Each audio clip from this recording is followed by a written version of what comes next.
తెలుగు ప్రజల నమ్మకం, తెలుగు జాతి బలం, తెలుగుదేశం స్వరం అయిన మన ప్రియతమ ముఖ్యమంత్రి శ్రీ నారా చంద్రబాబు నాయుడు గారికి, దాన గుణంలో కలియుగ కర్ణుడైనటువంటి శ్రీ అశోక్ గజపతి రాజు గారికి, అసెంబ్లీని ఒంటి చేత్తో నడిపిస్తున్నటువంటి శ్రీ చింతకాయల అయ్యన్న పాత్రుడు గారికి, వేదికను అలంకరించిన పెద్దలకు, మా నియోజకవర్గ ఎమ్మెల్యేలకు, నాయకులకు, పాత్రికేయులకు, వీరందరితో పాటు భావాల భాష, బంధాల భాష, తరం మారిన, దేశం దాటిన తరగని తెలుగు ఉషస్సుని, తేజస్సుని ప్రేమిస్తూ, ఆరాధిస్తూ, గౌరవిస్తూ ఇక్కడికి విచ్చేసిన ప్రతి ఒక్క తెలుగు వారికి వందనం, అభివందనం.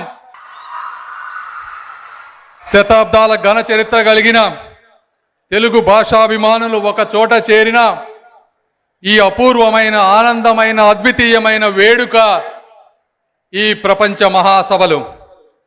తెలుగు భాష కేవలం సంభాషణ మాధ్యమం మాత్రమే కాదు, శతాబ్దాలుగా ప్రతిధ్వనిస్తున్న మన పూర్వీకుల స్వరం, వేల సంవత్సరాలు పైగా సాహిత్య సాంప్రదాయాన్ని నింపుకున్న ఒక మహాసముద్రం.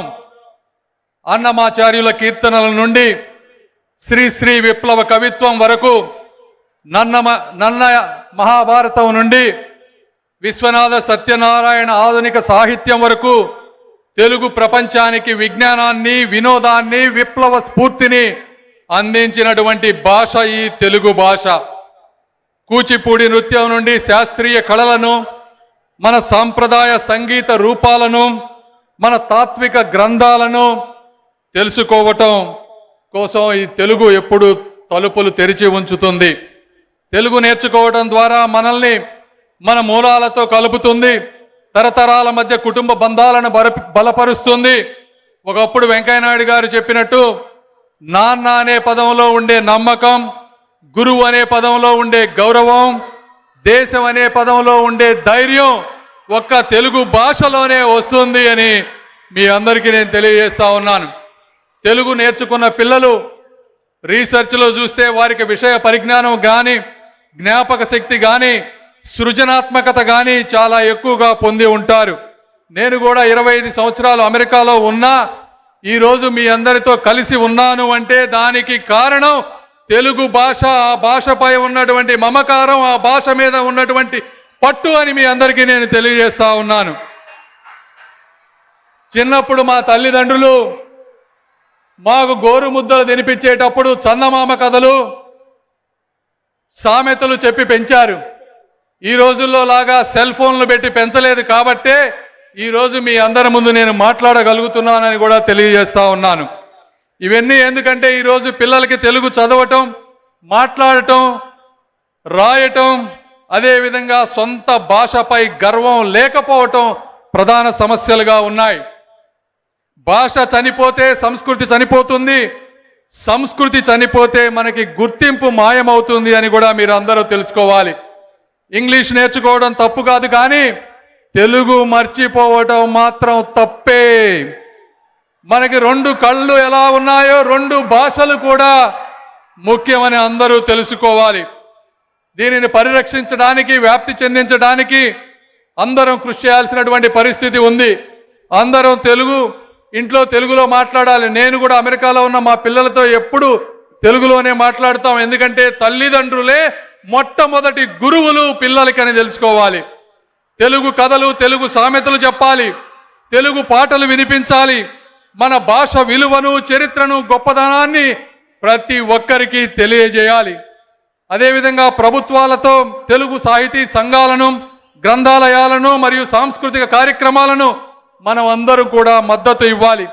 తెలుగు రచయితలను, కవులను, కళాకారులను ప్రోత్సహించాలి.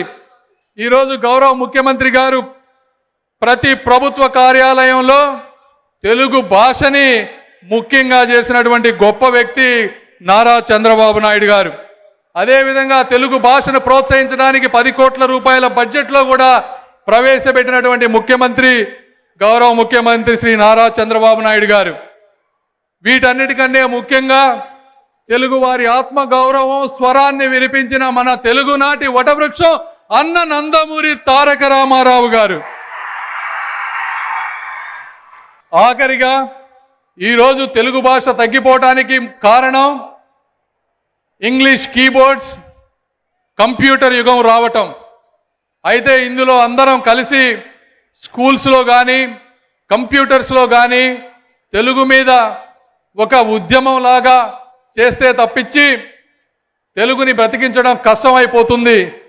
కాబట్టి సామాజిక మాధ్యమాలలో, ఎందుకంటే ఈరోజు పిల్లలందరూ కూడా సామాజిక మాధ్యమాల ద్వారా మాత్రమే తెలుగు కానీ ఇంకోటి కానీ చూస్తూ ఉన్నారు.